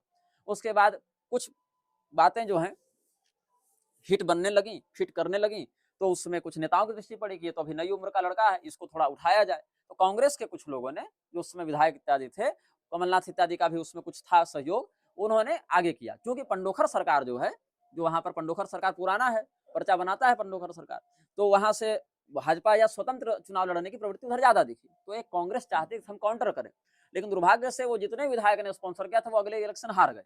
तब तक इनको मंच मिल चुका था, एक स्थानीय स्तर पर एक लोकल पहचान मिल चुकी थी। तो भाजपा ने सोचा कि पहचान बनाने में कांग्रेस ने खर्चा किया ही है, हम बस इसको उठा लें, बाकी बजरंगबली हिंदू तो हमारे ही देवता हो गए, हमारी छवि हिंदूवादी है, हम उठा लें। तो भाजपा ने हाथों हाथ गोद ले लिया और उसके बाद ऐसा चमकाया कि अब ऑस्ट्रेलिया, दुबई और मंगल ग्रह और सूर्य ग्रह सब जगह जा रहे हैं। तो सनातन धर्म के प्रति जो शास्त्रीय बुद्धि है वो धीरेन्द्र के पास नहीं है। धीरेन्द्र ने जब हमको ललकारा था नागपुर के मंच से, शायद आपको समाचार है कि नहीं, धीरेन्द्र शास्त्री ने नागपुर के मंच से हमको ललकारा था, नाम लेकर 7 मिनट उन्होंने बोला था। बाद में वो वीडियो उन्होंने अपने चैनल से हटा दिया था, एबीपी न्यूज वालों ने कवर किया था ये। तो उस समय उन्होंने कहा था कि हमें गर्व है कि हम सनातनी हैं, भले हमने वेद पुराण शास्त्र कुछ नहीं पढ़े। तो जब आपने वेद पुराण शास्त्र नहीं पढ़े, हम भी उसी महाराष्ट्र में ही थे, हम अहिल्यानगर में थे, गौड़ी आश्रम में हमारा भक्ति सूत्र पर प्रवचन चल रहा था, वो भी महाराष्ट्र में थे। तो हमने मंच से ही उत्तर दिया था, वो वीडियो भी होगा, आपको यूट्यूब में मिलेगा, कि जब कह रहा है कि भाई वेद नहीं जानता, शास्त्र पुराण कुछ नहीं जानता, तो आप प्रवचन करने क्यों बैठे हैं? पहले आप विधिवत अध्ययन कीजिए, फिर उसका समझ विकसित कीजिए, फिर उसके बाद आप आचरण पर आइए, और जब ये हो जावे तब आप प्रचार कीजिए। आप सीधे प्रचार कर रहे हैं और ये दावा के साथ कि हमको कुछ नहीं आता, तो आप किस प्रकार का ज्ञान समाज को बताएंगे? किस प्रकार से आप मार्गदर्शन करने में सफल होंगे एक आचार्य के रूप में? ये सब बातें हमने वहां कही थी। तो धीरेन्द्र शास्त्री के लिए हमारे मन में सहानुभूति है कि उस व्यक्ति की का दोहन मैं कहूंगा ज्यादा किया गया। मतलब उस व्यक्ति को यही नहीं पता है कि हमारी गुलामी का क्या दुष्परिणाम हो रहा है। अब एकता कपूर जैसे समाज में विचार फैलाने वाली स्त्री, शिल्पा शेट्टी जिसका पति अपने ही पोर्नोग्राफिक में पकड़ा गया है, संजय दत्त जैसा आतंकवादियों के साथ उठने बैठने वाला व्यक्ति, और भी तमाम बू अब्दुल्ला जैसे लोग जिन्होंने नूपुर शर्मा प्रकरण में भारत के ही विरुद्ध कई बार बयान दिया था। तो ऐसे व्यक्तियों के साथ उठने बैठने वाले व्यक्ति में विवेक कितना टिकेगा? वह व्यक्ति तो केवल चकाचौंध देखेगा ना कि हमको प्लेन मिल रहा है, हमको बॉडीगार्ड्स मिल रहे हैं, हमको पैरेलल टू देवता माना जा रहा है कि या तो साक्षात भगवान ही है, पैरेलल टू भगवान माना जा रहा है। तो ऐसे स्थिति में ऊपर से कम उम्र में अगर ये सब मिल जाए, पचाना बड़ा कठिन हो जाता है। अगर बचपन से योग्य संयम में आपको न ढाला जाए, तो ये जो चमक धमक है मीडिया की, पैसे की, महाराज जी वाली जो चमक है ना, ये नशा है। और ये नशा अगर छीन लिया जाए तो व्यक्ति पागल हो जाएगा कि हम जब चलते थे तो हमारे पीछे काफिला चलता था, नेता मंत्री पैरों में दंडवत करते थे। अगर एक बार इनको उठा के 2, 4, 5 साल के लिए जंगल में फेंक दिया जाए, ये सर्वाइव नहीं कर पाएंगे, 1 महीना में पागल हो जाएंगे, क्योंकि उनको आदत लग गई है सुख की। ये हुए जो आपकी हम उम्र के महाराज, शरीर के दृष्टिकोण से हाँ, हम शरीर उम्र के हैं। दृष्टिकोण से। कुछ महाराज ऐसे भी हैं जो आपसे उम्र में बड़े हैं बिल्कुल। और उनके ऊपर केस भी चले हैं, वो बाहर भी आए हैं, जैसे आसाराम जी। उनके ऊपर आपके क्या विचार हैं? आसाराम बापू ने अपने क्षेत्र में जो ईसाई, आप उनको बापू क्यों कह रहे हैं? प्रचलित नाम है, प्रचलित नहीं, नाम से निकल गया। मैंने तो नाम लिया आसाराम, आप हाँ, खुद ही उनको बापू कह रहे हैं, ऐसा नहीं, क्यों? प्रचलित नाम से निकल गया। नहीं, जैसे धीरेन्द्र शास्त्री का नाम शास्त्री है नहीं, वो धीरेन्द्र शास्त्री बोलने में शास्त्री निकल फिर भी एक जाता है। ठीक शब्द है। बापू तो आपने उनको पिताजी की उपाधि दी, खुद ही अपने मैंने मुंह से। नहीं दी है, आप किसी शब्द को पकड़ कर न खींचे। नहीं, मैं पकड़ के नहीं हाँ, खींच हाँ। रहा, जैसे मैंने एक आसाराम बोला आपने। हाँ, जैसे एक मुरारी बापू शब्द प्रचलित हो गया है, और हाँ, वो जवान पर आज जैसे बाबा रामदेव या रामदेव बाबा, हाँ, ऐसे पकड़ा में आ जाता है। आदित्यनाथ के नाम क्या योगी आदित्यनाथ लग जाता है। हाँ। तो इतना बार वो चल चुका है कि वो जवान पर कई बार आ जाता है। तो आसाराम बापू का जो आपने बापू शब्द का खंडन किया, तो आसाराम, मैंने खंडन नहीं किया, मैंने पूछा है आपसे, मैं किसी चीज का बापू खंडन नहीं अब कर रहा। व्यक्तिवाचक संज्ञा ही वैसी हो गई है ना। जैसे निर्मल बाबा, हाँ, वो बाबा है नहीं, राधे माँ, वो माँ है नहीं, लेकिन चूंकि उसी रूप में इतनी प्रसिद्धि हो गई कि बोलचाल की भाषा में उतना निकल गया। अच्छा, उनके ऊपर आपके क्या तो विचार बात हैं? ऐसी है कि उन्होंने अपने क्षेत्र में ईसाई मिशनरियों के विरुद्ध कुछ कार्य किया, हम्म, जहां वो देखते हैं कि ईसाई मिशनरी जाकर शिक्षा या चिकित्सा इत्यादि का प्रलोभन देते हुए लोगों को चर्च की ओर भेज रहे हैं, या लोग वैलेंटाइन डे मना रहे हैं, क्रिसमस मना रहे हैं, तो उसके काउंटर करने के लिए उन्होंने तुलसी पूजन दिवस और मातृ पितृ दिवस और वीर्य संरक्षण करो, व्यभिचार से दूर रहो, नशेबाजी से दूर रहो, ये सब कुछ उन्होंने बेसिक व्यवहार की बातें लगाई। तो इतने अंश में तो व्यक्ति अगर किसी को नशे से दूर रख रहा है, किसी को अगर चरित्रवान बना रहा है, या किसी को अगर कह रहा है कि तुम माता पिता का सम्मान करो, या स्त्रियों को कह रहा है कि आप भी अपने चरित्र और विवेक के अनुसार व्यवहार करें, तो उतने अंश में समाज के लिए अहितकारी तो है। किंतु अपने आप को एज ए गॉडमैन प्रस्तुत करना कि हम होली में कृष्ण भगवान जैसा रंग कला के पिचकारी खेलेंगे, हम रासमंडल रचाएंगे, या अलग अलग तरह की जो बातें इस प्रकार से अलग अलग लोग करते हैं, या तुम हमारी पूजा करो, तुम भगवान के सामने हमारी फोटो रख के पूजा करो, तो या तो तुम हमारी रामायण, जैसे आशा रामायण, आशा चालीसा, ये सब अपने ही कुछ साहित्य छापने लगे, ये धर्म के दृष्टिकोण से उचित नहीं है। रामायण मतलब राम जी। मैं बात कर रहा हूँ जो उनके ऊपर केस था, हाँ, उसके बारे में आपने बात नहीं की, अभी बाहर आए वो केस की जो बात है वो तो सजा हो चुकी है उनको, हाँ, कन्विक्टेड साबित है। हो चुका है हाँ, कि भाई इन्होंने कोई गलती की थी। न्यायपालिका में जो साबित होता है, हाँ, हाँ। वो कई बार यह भी पता चलता है कि जिस केस में आप 20 साल जेल में रहे, 20 साल के बाद पता चला कि नहीं, उस केस में कुछ ये त्रुटि थी। वो ये भी हमको वो देखने वो को मिला है। केस कुछ ऐसे होते हैं जहाँ पे जो मुजरिम होता है ना उसको कोई जानता पहचानता नहीं है। हाँ, हाँ। ये तो एक ऐसे व्यक्ति हैं जिनको पूरा देश जानता है। हाँ, यहाँ मुझे नहीं लगता त्रुटि हुई होगी। नहीं ऐसा हम नहीं कर सकते। हमको न्यायपालिका पर पूरा भरोसा है कि न्यायपालिका दोनों चीज़ों को देखती है, पैसा और कानून। न्यायपालिका दोनों चीज़ को देखकर फैसला करती है। हाँ, क्योंकि जज जो बैठा है उसको भी महँगी गाड़ी में बैठना है भाई। जज जो बैठा है उसको स्विमिंग पूल वाला बंगला चाहिए, और उसको वेतन से तो नहीं मिलने वाला है। नहीं वेतन से मिलता है। का जो हाई कोर्ट का जज है और हुँ, सुप्रीम कोर्ट का जज है उनको हाँ। वेतन से कब तक के लिए? ताउम्र के लिए उनकी ताउम्र के लिए? जो पेंशन है हाँ, एक हाई कोर्ट या सुप्रीम कोर्ट के जज हाँ, की, हाँ, जहां तक मुझे जानकारी है हाँ। 1.5 लाख पेंशन है उसके आफ्टर रिटायरमेंट। और और वो जिस लेविशिंग लाइफ के आदी है, वो 1.5 लाख में निपटा जाएगा उनका, पूरा चल जाएगा? हाँ चल नहीं, चल नहीं, जाना नहीं, नहीं, चाहिए। नहीं, नहीं, तब आप या तो रिसर्च कमज़ोर कर रहे हैं, हम्म, या तो सेफ साइड खेल रहे हैं। क्योंकि अगर ऐसा होता, तो मुझे दुर्भाग्य से यह कहना पड़ रहा है कि अगर 100 जजेज हैं, हम्म, तो 90 उसमें से करप्ट हैं, और करप्शन बिना विलासिता के नहीं आता है। 10 अगर होंगे भी उस कीचड़ में कमल के जैसा खिलने का प्रयास करते हुए कि हम अपनी अलग छवि बनाएँ, तो अलग बात है। और ये बात हम अगर कहें तो चलो हम मूर्ख हैं, या हम चिढ़े हुए हैं, या हमारी प्रवृत्ति की निंदा करने की है। लेकिन जब जज रिटायर होते जाते हैं, रिटायरमेंट डे के दिन उनका भाषण सुन लीजिए, वो कहेंगे न्यायपालिका में भ्रष्टाचार है, सुधार होना चाहिए, यहाँ पर जो है सो न्याय बिक रहा है, जेब में पैसा नहीं है तो जाओ नहीं कोर्ट। ये पूर्व सीजीआई ने कहा था, मैं थोड़ा नाम विस्मृत कर रहा हूँ, मैं उसका नाम लिया था हम्म। मैंने। उसने कहा था, कभी अभी बोलते अगर याद आ अभी जाएगा तो बोल हाल दूंगा। फिलहाल में उन्होंने पॉडकास्ट दिया, आप उन्हीं की बात करें ना। नहीं, नहीं, नहीं, वो शायद अभी है या नहीं है, मतलब ये थोड़ा पुराना बयान है, 5-7 साल पहले का बयान अच्छा है। अच्छा अच्छा। हाँ, अ, उम, देखिए थोड़ा निकल गया अभी बोलते-बोलते, लेकिन मैं बोला है इसके विषय में। एक आप सर्च करेंगे ना कि जेब में पैसा ना हो तो गरीब ना जाए, तो एक सीजीआई का बयान था। मार्कंडेय काटजू जैसा व्यक्ति, हाँ हाँ। मार्कंडेय काटजू क्या कह रहा है कि जो अगर फीमेल लॉयर मेरी ओर देखकर आँख मारती थी, तो उसके पक्ष में फैसला देते थे। हम्म। इस बुढ़ापे में जिस जज का ये बयान हो, उससे आप क्या न्याय की आशा करेंगे?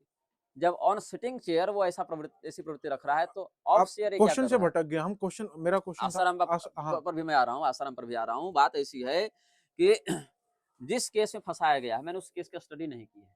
लेकिन ये एक तथ्य है कि मठ व्यभिचार का अड्डा बनते जा रहे हैं। ये एक फैक्ट है, ये आरोप नहीं है, एलिगेशन नहीं है। हम्म, क्योंकि इस व्यभिचार को मैंने देखा है। कई बार तो मतलब जैसे मैं संतोष दास की बात कर दूँ अभी, ये बात मैंने अभी तक कहीं पब्लिकली कही नहीं है। हम्म, संतोष दास जो अभी सतवा बाबा के नाम से मार्केट में चल रहा है, मणिकर्णिका घाट के ऊपर इसका आश्रम है। एक बार मैं इस व्यक्ति से मिला हूँ, हम्म, किसी काम से मैं इसके आश्रम में गया, तो गुरुकुल चलता था ना या चलता है, तो वहाँ पर किसी शैक्षणिक कार्य से हम गए हुए थे। बहुत पहले, हमको लग रहा है कि 6-7 साल हो गए होंगे, कोरोना से पहले या उस समय की बात होगी। तो इसके कुटिया में हम बैठे हुए थे, कुटिया क्या मतलब जो अपना लिविंग रूम है, वहाँ बैठे हुए थे, तो ये भी बैठा हुआ था। और मुश्किल से हमारी और इसकी मुलाकात 15 मिनट की हुई होगी, क्योंकि मैं 15 मिनट के बाद झेल नहीं पाया इसको। इस व्यक्ति ने मुझसे इतने यौन विषयों पर चर्चा की, और इस शब्दावली में चर्चा की कि मुझे लगा या तो ये समलैंगिक है, या तो मनोरोगी है, या तो किसी प्रकार का सेक्स मैनियक है। मैं स्वयं इतना संकोच में पड़ गया कि मुझे लगा कि ये व्यक्ति मेरे ऊपर कुदृष्टि न डाल दे, मैं वहां छूटकर चला गया। ये तथ्य है, ये मेरा निजी अनुभव है। अब निजी अनुभव को मैं कैमरा से सिद्ध नहीं कर सकता, लेकिन मेरा निजी अनुभव। वहां के पढ़ने वाले कई बच्चों ने यही अनुभव हमसे साझा किया। ऐसा भी तो हो सकता है कि वो आपको जांच पर रख रहे हो, कहीं आप तो नहीं ऐसे हो। अच्छा, पहली मुलाकात में आप हमसे नहीं जांच परखे, वही जांच पर रख रहे हैं। क्योंकि जैसे आपने इतना बड़ा बयान दिया, हाँ, जितने भी ये आश्रम है ये अड्डे हाँ, बनते जा रहे हैं, हाँ, हाँ। उनको भी तो ऐसा हो सकता है, क्या? अनुभूति हुई हो कि भाई ये जो आश्रम है ऐसे हाँ, अड्डे बनते जा रहे हैं। हाँ, जो उनके मेहमान है, हाँ। एक बार उनके पहली बार आपसे कोई व्यक्ति मिल रहा है और आप उसकी सीधे इसी विषय पर परीक्षा ले रहे हैं। हम्म, वाह! 15 मिनट में आपने सीधा यही सवाल किया है, और वो भी लगभग सारे बच्चे इस बात से पीड़ित होकर कह रहे हैं, वहाँ से छोड़-छोड़ कर जा रहे हैं। इस स्थिति में पहुँच गए हैं। और मंदिर सामने टूट रहे हैं, जिन पर रोज अर्चना हो रही थी, वो नहीं ध्यान में है। गाड़ी जो है सो महँगी-महँगी हर दिन खरीदी जा रही है। ईडी वहाँ पर जा रही है, सीबीआई वहाँ पर जा रही है, इनकम टैक्स वहाँ पर जा रहा है। आदित्यनाथ के पीछे चल-चल के अपने आप को प्रधानमंत्री खाप-चौक समिति बना दिया है। आप संभावनाएँ जताते रहिए, हम तथ्य पर बात करें, जो मेरी आँखों का तथ्य है, जो हमने देखा है। और मैं देखा हूँ, इसीलिए निर्भयतापूर्वक इतना कह रहा हूँ, नहीं तो नाम लेकर संतोष दास का विरोध करने की औकात अभी इस मेले में ओपन किसी की नहीं। मैंने तो मंच से भी कहा, मैं तो कमरे में भी आपको कह रहा हूँ, ऑन स्टेज भी मैं कह रहा हूँ, ऑन कैमरा भी मैं कह रहा हूँ ये बात। तो इस स्थिति में जितने भी मठ हैं उनमें एक संक्रमण फैलता जा रहा है। अगर गुरु सही है तो उनके परिकरों में घुसपैठ हो रहा है, क्योंकि नई उम्र के सब लड़के हैं, उनको अपने गुरु जी का रुतबा देखकर नशा चढ़ गया कि हमको भी यही फैसिलिटी चाहिए, यही इज्जत चाहिए, यही पैसा चाहिए, यही पावर चाहिए कि गुरु जी के आगे सीएम पीएम सब झुके, और मिल नहीं रहा है तो उनकी कुंठा कहीं तो निकलेगी। वो एक अपना अलग सिंडिकेट बनाकर घूम रहे हैं चेले। अगर गुरु जी टाइम पर मर जा रहे हैं तो गद्दी के लिए लड़ाई हो रही है, नहीं तो गुरु जी अगर लेट कर रहे हैं तो गुरु जी को मारकर गद्दी पर कब्जा किया जा रहा है। ये अखाड़ा परिषद का जो नरेंद्र गिरी था, ये कैसे टंग के मरा या मार दिया गया, बताइए क्या चल रहा था बैकग्राउंड में भाई। अंतरजातीय विवाह पे आपके क्या विचार है? अंतरजातीय विवाह का हम शास्त्रीय दृष्टि में अनुमोदन नहीं करते हैं। लोगाक्षी स्मृति, मदन पारिजात, चतुर्वर्ग चिंतामणि, वीर मित्रोदय इत्यादि बहुत से ग्रंथ ऐसे हैं सनातन धर्म में जो अंतरजातीय विवाह का निषेध करते हैं। यहाँ तक कि श्रीमद् भगवद गीता के पहले अध्याय में ही अर्जुन ने यही चिंता व्यक्त की है, उत्साद्यमते जाति धर्मा कुल धर्मा शाश्वता उत्सन्न कुल धर्माणाम मनुष्याणाम जनार्दन नरके नियतम वासु भवति तनुसुश्रुम। तो यहाँ पर अर्जुन यही चिंता व्यक्त कर रहे हैं कि कहीं समस्त पुरुषों के दिवंगत हो जाने से जो स्त्रियां हैं वह विवाह के लिए अन्य जातियों का वर्ण न करने लगे, तो वर्ण संकर संतान के होने से श्राद्ध तर्पण आदि के अभाव में हमारे पूर्वजों का पतन हो जाएगा। इस भाव से अर्जुन ने अपनी जो चिंता व्यक्त की है गीता के पहले अध्याय के अंतिम श्लोकों में आप देखेंगे, अंतिम 10 श्लोक देखेंगे तो वहां से आपको स्पष्ट हो जाएगा ये विषय। महाराज जी, घटोत्कच कौन थे? घटोत्कच जो है वो भीम के पुत्र थे, हिडिंबा के माध्यम से घटोत्कच। हिडिंबा कौन थी? हिडिंबा राक्षस योनि में जन्म हुई स्त्री थी। तो भीम जी ने कैसा विवाह किया? भीम ने अंतर प्रजाति विवाह किया, अंतर योनि विवाह किया है, और मैं अंतर जाति नहीं है। तो मतलब आप कह रहे हैं कि अंतर योनि विवाह जो है उसमें पूरी योनि ही भिन्न है, जैसे देव योनि, राक्षस योनि और मनुष्य योनि, ये 3 योनियां प्रधान होती हैं। उसमें मनुष्य योनि में वर्णाश्रम लागू होता है शारीरिक दृष्टिकोण से। राक्षस और देव योनि दिव्य रूप को धारण करने में समर्थ होते हैं, अपनी इच्छा के अनुसार रूप बना सकते हैं, अपनी इच्छा के अनुसार व्यक्ति पर हावी हो सकते हैं मानसिक रूप से। तो हिडिंबा के साथ युधिष्ठिर जी की आज्ञा से एक अनुबंध था। जिस प्रकार से तंत्र शास्त्र में नियम है कि कोई व्यक्ति अन्य योनियों में विवाह कर सकता है यदि उसने उस मंत्र की सिद्धि या वैसा सामर्थ्य ग्रहण किया हो। तो जैसे अप्सरा, नागकन्या, भूतनी, योगिनी, यक्षिणी, चेटकी, ये सब कुछ ऐसी दिव्य योनियां तंत्र शास्त्र में वर्णित हैं, राक्षसी इत्यादि भी, जो कि मंत्र सिद्धि होकर साधक के साथ माता, पत्नी, बहन या पुत्री इन 4 भावों से व्यवहार करती है। तो ऐसी स्थिति में जो हिडिंबा नाम की राक्षसी है वह काम रूपिणी है, वह इच्छा के अनुसार सुंदर या विकृत रूप बना सकती है, इच्छा के अनुसार माया का प्रदर्शन करते हुए आकाश गमन इत्यादि की विद्या रखती है। इसलिए वो मनुष्यों में जो विवाह की मर्यादा स्मृतियों में या शास्त्र में वर्णित है उसके अंतर्गत वो नहीं आता है। तो भीमसेन को युधिष्ठिर जी ने कहा था कि तुम इससे एक पुत्र उत्पन्न करोगे और उसके बाद तुम्हारा इससे संबंध पूर्ण हो जाएगा। तो आज तो अलग योनि नहीं है, इसीलिए वो अपवाद यहाँ लागू नहीं होगा। अच्छा, वो यहाँ नहीं होगा। वो अंतरजातीय नहीं, वो अपवाद है, वो भी 2 योनियों के मध्य में। जैसे अर्जुन का भी एक ऐसा विवाह हुआ है जब नाग कन्या उलूपी से उन्होंने विवाह किया है। जैसे भगवान कृष्ण का भी एक ऐसा अपवाद मिलेगा जहाँ पर उन्होंने जाम्बवान की पुत्री जाम्बवती से विवाह किया है। वो किमपुरुष योनि की अलग देवी है, वो उप देवताओं में आते हैं, मनुष्यों से ऊपर और देवताओं से नीचे होते हैं। राधा कृष्ण के प्रेम को कैसे देखते हैं? शास्त्रीय है। भगवती राधा साक्षात जगदम्बिका है, मूल प्रकृति है, और भगवान कृष्ण साक्षात परब्रह्म है। यही भागवत का मत है। यही भागवत में यद्यपि राधा का नाम स्पष्ट अलग से नहीं आया है, उसके विषय में क्या रहस्य भागवत कथा हम बता चुके हैं, लेकिन देवी भागवत में आया है, राधा तंत्र में आया है, ब्रह्म वैवर्त पुराण में आया है, पद्म पुराण, नारद पुराण, सब जगह आया है वर्णन। तो भगवान कृष्ण और भगवती राधा ये मूल ब्रह्म और भगवती प्रकृति ही है। क्या है कि संसार में एक ही तत्व है जो सत्य है, उसको कहते हैं ईश्वर। और ईश्वर जब अपनी क्रियाशीलता की अभिव्यक्ति करते हैं तो उसी अभिव्यक्ति को कहा जाता है प्रकृति या शक्ति। तो कई बार इनकी अलग अलग अनुभूति होती है, कई बार एक ही रूप में अनुभूति होती है। तो जब अलग अलग अनुभूति होती है तो अलग अलग संप्रदाय में उसी अनुभूति को अलग अलग नाम दिया गया। जैसे अगर आप रामानंद संप्रदाय का अध्ययन करें तो वहां पर उसी दिव्य अनुभूति को सीताराम कहते हैं। अगर आप वैष्णव में श्री कृष्ण उपासक निम्बार्क इत्यादि का या वल्लभ इत्यादि का माधव का आप देखें चिंतन, तो वहां भी उनको रुक्मिणी कृष्ण या राधा कृष्ण इत्यादि के नामों से बताया जाता है। या अगर आप शैव संप्रदायों को देखें तो गौरी शंकर के रूप में उसका वर्णन किया जाता है, या रामानुजों में लक्ष्मी नारायण के रूप में उसका वर्णन किया जाता है। तो मूल क्या है? ब्रह्म और उनकी शक्ति, परमात्मा और उनकी शक्ति। तो वैसे ही वैष्णवों की जो कार्षणी शाखा है कृष्ण पर आराधना वाली, उसमें राधा कृष्ण के रूप में उस शक्ति और शक्तिमान की पूजा की जाती है। तो इन्हीं के जो लीला है, लीला भी 2 प्रकार की है, एक व्यावहारिकी और एक वास्तविक। तो व्यावहारिकी लीला जो है वो धरती पर होती है, वास्तविक लीला गोलोक इत्यादि दिव्य लोकों में होती है, ऐसा स्कंद पुराण के वैष्णव खंड का मत है। तो जो व्यावहारिकी लीला धरती पर होती है उसमें वृषभानु गोप की पुत्री के रूप में, राधा रानी के रूप में उस महाशक्ति का अवतार हुआ, और भगवान कृष्ण का पहले वसुदेव जी के यहाँ, फिर वहां से नंदगांव पहुंचकर उनकी लीलाएं हुई हैं। मुझे जानकारी नहीं है, कृष्ण जी का जाति क्या थी? कृष्ण भगवान जन्म के दृष्टिकोण से क्षत्रिय थे, जो महाराज यदु के वंश में उत्पन्न हुए थे। और जो राधा जी हैं उनकी जाति? भगवती राधिका वृषभानु नामक गोप की कन्या थी। तो आप एक तरफ तो कह रहे हैं कि अंतरजातीय विवाह अच्छी बात नहीं है, हाँ, बट ये तो प्रेम प्रसंग कर रहे हैं, उसको आप कह रहे हैं कि भाई ये ठीक था। तो प्रेम प्रसंग वासना नहीं है, व्यभिचार नहीं है ना। अगर अपने अनुरूप अगर कोई व्यक्ति वर या वधु का चयन करता है, अनुरूप का तात्पर्य केवल मन लगने से नहीं, दाम्पत्य अभिरुचि हेतु, ये कलियुग का लक्षण है कि जिससे मन मिला उससे विवाह कर लो, दाम्पत्य कर लो अभिरुचि के आधार पर, तो ये व्यभिचार हो गया। लेकिन भगवान कृष्ण और भगवती राधिका का संबंध शाश्वत दाम्पत्य का है। शाश्वत दाम्पत्य उनको कहा जाता है जहां पर व्यक्ति अलग अलग होते ही नहीं है, चाहे शरीर कितना भी बदले। जैसे जानकी जी जब आई तो वो भगवती लक्ष्मी ही हैं, राम जी भगवान नारायण ही हैं, उनका विवाह अन्य से हो ही नहीं सकता। इसलिए शिव धनुष कौन तोड़ेगा? राम जी ही तोड़ेंगे, चाहे अन्य पराक्रम करने वाले अन्यत्र होंगे। तो भगवती राधिका और भगवान कृष्ण का जो है वह विवाह भी हुआ है। आप ब्रह्मवैवर्त पुराण में देखेंगे तो भगवान ब्रह्मदेव ने उनका विवाह कराया है। और भगवान कृष्ण जब प्रकट हो रहे हैं, मनुष्य के गर्भ से जन्म नहीं ले रहे हैं, तो उन पर मनुष्यों के लिए जो वर्णित नियम है वो अक्षरशः लागू नहीं होते हैं। जब आप भागवत महापुराण में देखेंगे तो भगवान कृष्ण के लिए क्या आया है?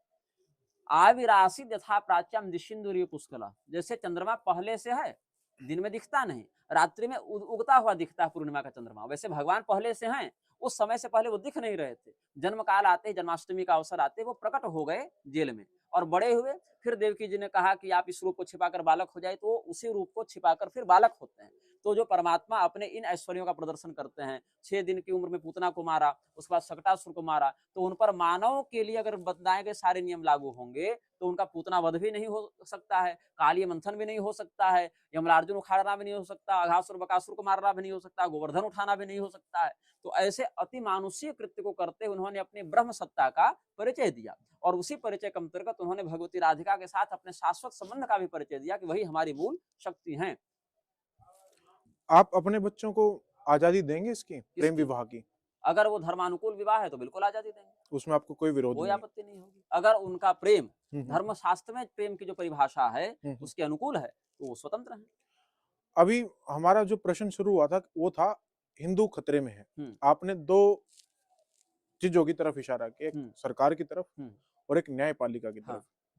जो समाज में चल रहा है वो ये चल रहा है हिंदू खतरे में है किसी दूसरे धर्म से। देखिए, दूसरे को हम धर्म नहीं मानते हैं, हम उसको मान्यता, मजहब, पंथ इत्यादि के रूप में जानेंगे, क्योंकि धर्म शब्द उनका है भी नहीं। आप उनकी पुस्तकों को देखेंगे तो वहां धर्म शब्द तो नहीं मिलेगा, धर्म शब्द ही हमारा है। तो इसीलिए इस पर हमारा एक अधिकार है। उन्होंने अपने आप को चाहे जो पुकारा हो, मजहब कहा हो, मान्यता कहा हो, पंथ, ऐसे मान्यता पंथ भी संस्कृत के शब्द है, उन्होंने जो माना हो अपने आप। तो उनसे खतरा नहीं है कहने का मतलब? देखिए, अगर उनकी पुस्तकें यह कह रही हैं कि इनको मारने से तुमको जन्नत मिलेगी, इनकी बेटियों को उठा लो, उनके साथ तुम व्यभिचार कर सकते हो, बलात्कार कर सकते हो, तो खतरा तो है। भारत में जो ये भारतवर्ष हमारा है, यहाँ मुस्लिम अपने आप तो नहीं आए, वो आक्रमणकारी आए, उन्होंने सबको परिवर्तन किया। कुछ तलवार से बने, कुछ पैसे से बने, परिवर्तन ही हुआ, वो किसी भी रूप में हुआ। सेम क्रिश्चियन का है, वो यहाँ तो नहीं जन्मा है धर्म, यहाँ जितने भी क्रिश्चियन है वो सारे के सारे कन्वर्टेड है, सारे के सारे कन्वर्टेड है। तो वो तो आप लोगों के ही भाई बंधु हुए। नहीं, आप उनसे जाकर पूछे क्या वो हमें भाई बंधु मानते हैं? नहीं, वो बाद में मानेंगे, मैं पहले आपसे पूछ रहा हूँ। नहीं मानते वो, हमें तो ऐसा नहीं सवाल मिला कोई। नहीं, मैं मेरा सवाल ये है, वो माने ना माने, मैं आपसे पूछ रहा हूँ, आपको तो इतिहास पता है। मैं नहीं मानता ना, मैं क्यों मानूंगा? अगर वो व्यक्ति हमारे विरुद्ध ही प्रचार कर रहा हो, अगर वह व्यक्ति हमारे विरुद्ध ही चिंतन कर रहा हो और सक्रियता से ऐसा कर रहा हो, तो हम किस आधार पर उनको भाई माने? हम हटा देते हैं इस बात को। मुझे नहीं पता आपको ये कहां से पता लगा कि वो आपके खिलाफ विचार कर रहे हैं, खिलाफ। हम उस बात को थोड़ी देर के लिए हटा देते हैं। अगर ये कह दे कोई दूसरा धर्म आपके खिलाफ कुछ नहीं कर रहा, वो आराम से अपना जीवन यापन कर रहे हैं, फिर क्या आप उनको अपना भाई बंधु मानेंगे? भाई बंधु मानने की ऐसी बात रही कि हम पूरे विश्व को अपना वसुधैव कुटुंबकम के आधार पर सुहृद स्वीकार करते हैं, लेकिन वो अपनी मर्यादा के अनुसार व्यवहार करते हुए हमारे धर्म के ऊपर आघात न करे। क्या यवन तो पहले नहीं थे, म्लेच्छ पहले नहीं थे, राक्षस पहले नहीं थे? आज ही हमने कथा में यवन सैनिकों का वर्णन किया ना, आज या कल हंसध्वज वाले विषय में, जब सुधर्मा को गिरफ्तार करने का आदेश दिया गया है। कालीवन ने आक्रमण किया ही था, तो कालीवन ने जब आक्रमण किया तो भगवान ने प्रतिकार किया। यहाँ यवन सैनिक राजा के अधीन थे, तो उन्होंने आज्ञा का पालन किया। तो अगर आपकी जिन म्लेच्छ देशों में स्थिति है या जिस प्रकार के जीवन शैली से आपको रहना चाहिए, अगर उससे हमें खतरा नहीं है, व्यावहारिक सामाजिक रूप से भी और पारलौकिक रूप से भी, तो इस धरती पर अलग अलग प्राणियों का अधिकार है, अलग अलग लोग अपनी मर्यादा के अनुसार जीवन यापन कर ही रहे हैं। तो आप खुद मानते हैं कि जितना भी भारतवर्ष में धर्म परिवर्तन हुआ वो 2 कारणों से हुआ, डर से या पैसे से? हाँ, लोभ या भय, हाँ, यही 2 कारण हैं। हाँ। आप उनको वापस घर वापसी करवाना चाहेंगे? घर वापसी के ऊपर हमने एक वक्तव्य दिया था। देवल स्मृति में नियम है कि घर वापसी किसकी हो सकती है, किन स्थितियों में हो सकती है और कैसे हो सकती है। इसके लिए नियम यह कहता है, पहले ब्राह्मण, क्षत्रिय, वैश्य, शूद्र, उसमें भी स्त्री और पुरुष, इस भेद से अंतर है कि किस व्यक्ति का प्रायश्चित कितना होगा। तो जैसे ब्राह्मण अगर कन्वर्ट हुआ है, तो कन्वर्जन के पीछे कारण क्या है? डर है कि लोभ है? अगर डर के मारे हुआ है, प्राण को बचाने के लिए हुआ है, तब उसका प्रायश्चित सरल है, क्योंकि उसकी मजबूरी थी, वो जान बचाना चाहता था। पैसे से अगर कन्वर्ट हुआ है, तब बहुत कठिन है, क्योंकि आज वो पैसे से यहाँ जाएगा, कल वहां जाएगा, उसमें निष्ठा नहीं है, वो जहां नोट देखेगा वहां नाचेगा। तो प्रायश्चित विशेष करके उसी का है कि जान बचाने के लिए, अपने मजबूरी में या घर परिवार की सुरक्षा के लिए वो कन्वर्ट हो गया। ये ब्राह्मण के लिए है, सबके लिए। तो ब्राह्मण के लिए कठोर प्रायश्चित है। क्षत्रिय किससे जान बचाएगा? क्षत्रिय का धर्म ही युद्ध करना है। क्यों? तो क्षत्रिय नहीं कन्वर्ट हो सकते हैं? जो पंजाब के मुसलमान अपने आप को राजपूत मुसलमान और चौधरी लिख रहे हैं, वो क्या कन्वर्ट नहीं हुए थे? पंजाब में, जो पाकिस्तान पंजाब, जिसका धर्म ही तलवार उठाना है, वो किस बात का डर? वो कैसे? ब्राह्मण का काम तलवार उठाना नहीं है धर्म के लिए। धर्म की रक्षा करने के लिए तो चारों वर्णों को तलवार उठाना है। उसमें तो स्पष्ट तो कह फिर रहे हैं उनके मन में डर कैसे? डर का नाम क्यों ले रहे हैं वो लोग? तो क्या ब्राह्मण ही डरपोक पैदा हुए थे? जो ब्राह्मण क्षत्रियों को गुरु का धर्म का उपदेश कराकर क्षत्रिय धर्म का बोध कराते रहे, राजगुरु के रूप में धनुर्वेद की शिक्षा देते रहे, शस्त्र चलाना शिक्षा देते रहे, शास्त्रों के अर्थ और राजधर्म की शिक्षा देते रहे, वो डरपोक होकर कन्वर्ट हो गए और क्षत्रिय कन्वर्ट नहीं हुए, वैश्य और शूद्र कन्वर्ट नहीं हुए। सवाल ये है, जब एक व्यक्ति का धर्म ही तलवार उठाना है, उसके साथ तो डर अपने आप गायब हो जाएगा। कौरवों के पक्ष से जो हथियार लड़ाने आए थे, उठाने आए थे, सब ब्राह्मण थे। क्षत्रिय भी अधर्म के पक्ष से युद्ध करने आए ना। जब मुगलों की ओर से मान सिंह लड़ रहे थे, तो हिंदुओं की ओर से महाराणा प्रताप भी तो थे। तो क्षत्रिय का काम धर्म है तलवार उठाना, तो यह भी तो धर्म बता रहा है ना कि किस पक्ष से तुमको तलवार उठाना है। तुम्हारी तलवार उठे तो उसका क्या परिणाम दिखे, उस तलवार का प्रयोग किस पर और किस कारण से होना चाहिए कि तलवार उठाकर आतंकवादी बनकर काटो, ये तो धर्म ने नहीं कहा। जब आपका कोई धर्म ही परिवर्तन करवा रहा है, तो उससे धर्म की रक्षा करना ही। हर व्यक्ति में समान रूप से ज्ञान या शौर्य की प्रतिष्ठा नहीं होती है। हर व्यक्ति समान रूप से न ज्ञानी होता है, न समान रूप से बलवान होता है। जो कर्तव्यनिष्ठ क्षत्रिय हैं, वो वीर गति को प्राप्त होते हैं या विजय को प्राप्त होते हैं, लेकिन हर क्षत्रिय कर्तव्यनिष्ठ ऐसा भी नहीं कर सकते हैं, तो और हर ब्राह्मण कर्तव्यनिष्ठ ऐसा भी नहीं कर सकते हैं। तो कर्तव्यनिष्ठा के अभाव में, कलयुग के कारण जिनकी बुद्धि में ऐसा लोभ या भय का बाहुल्य हो गया, वह भी अपना मत परिवर्तित कर देते हैं। यह तथ्य है। हाँ, यह अवश्य है कि उनके हाथ में तलवार अगर है, तो उनके पास अवसर अधिक है अपनी रक्षा करने का, क्योंकि उनको युद्ध का प्रशिक्षण है। उनके पास अवसर ऐसा है कि वो अपनी रक्षा कर सकते हैं। पाकिस्तान में आप देखेंगे तो वहां पर भी कई अपने आप को राजपूत मुसलमान लिखते हैं, चौधरी टाइटल वाले मुसलमान होते हैं। जो पीओपी है, पाक ऑक्युपाइड पंजाब है, उन सब स्थितियों में आप देखेंगे। तो यहाँ पर जो या जाट में देखिए ना, जाट में भी तो कई मुसलमान अपने आप को जाट लिखते हैं, कभी वो भी तो हिंदू रहे होंगे। जाटों को क्या पराक्रमी नहीं मानते हैं? जाटों का तो काम है युद्ध करना, या जाटों में एक पराक्रम की परंपरा रही है, तो वहां भी तो ऐसा है। तो जो ब्राह्मण, क्षत्रिय, वैश्य, शूद्र भय के कारण परिवर्तित हो जाते हैं, उनकी वापसी संभव है। जो लोभ के कारण होते हैं उसमें कठिनाई है, उनकी निष्ठा धर्म में होती नहीं है। उसमें भी ब्राह्मण के लिए अधिक प्रायश्चित है, क्षत्रिय के लिए कम है, वैश्य के लिए थोड़ा और कम है, शूद्र के लिए थोड़ा और कम है, स्त्रियों के लिए सबसे कम प्रायश्चित है, क्योंकि वो उस स्थिति में नहीं होते कि इज्जत बचाने के लिए सबसे लड़ते चले, वो जल्दी सरेंडर कर सकते हैं। या थोड़ा वो पुरुषों की अपेक्षा शारीरिक दृष्टिकोण से, कोई लक्ष्मीबाई हो जाए अलग बात है, दुर्गावती हो जाए अलग बात है, इन जनरल टर्म स्त्रियां ज्यादा युद्ध करने की अभ्यस्त नहीं होती है। लेकिन यह कब हो सकता है? यदि वह व्यक्ति अपने परिवर्तन के 20 साल अधिकतम के अंदर ही वापस आना चाहे, तब हो सकता है, उसके बाद नहीं हो सकता। 20 वर्ष की लिमिट शास्त्र देता है, क्योंकि जो व्यक्ति जीवन भर सनातनी रहा, अगर मजबूरी में जान बचाने के लिए अगर वो परिवर्तित हो गया, तो वो हर सेकंड मरता है। वो एक बार मरने से बचना चाहा ना, वो हर सेकंड मरता है कि हम कैसे यहाँ से बचे, तो उसकी तड़प होती है। इसलिए अधिकतम उसको 20 साल का समय ही देवल स्मृति में दिया गया, उसके बाद नहीं। मेरा सेकंड लास्ट सवाल है, उसके बाद एक और होगा। आप उस धर्म में विश्वास करते हैं जहां एक रेपिस्ट को भगवानों ने माफ कर दिया? इंद्र जी को माफ किया था भगवान, उन्होंने क्या माफ किया था? कैसे पता चला माफ किया था? कहां लिखा कि इंद्र को क्षमा मिली? इंद्र को तो दंड मिला। किसका रेप किया ये बताइए, और किसने माफ किया ये बताइए। तुम्हारे शरीर में सहस्रों भगों के चिन्ह हो जाएं, ये इंद्र को दंड मिला है। देवताओं के समाज से बहिष्कृत हुए, मानसरोवर में बहुत स्थान तक रहे हैं, बाद में तपस्या किए, यज्ञ किए, उसके बाद वो शुद्ध हुए। जो आजकल के युवा हैं, उनको क्या संदेश देना चाहेंगे आप?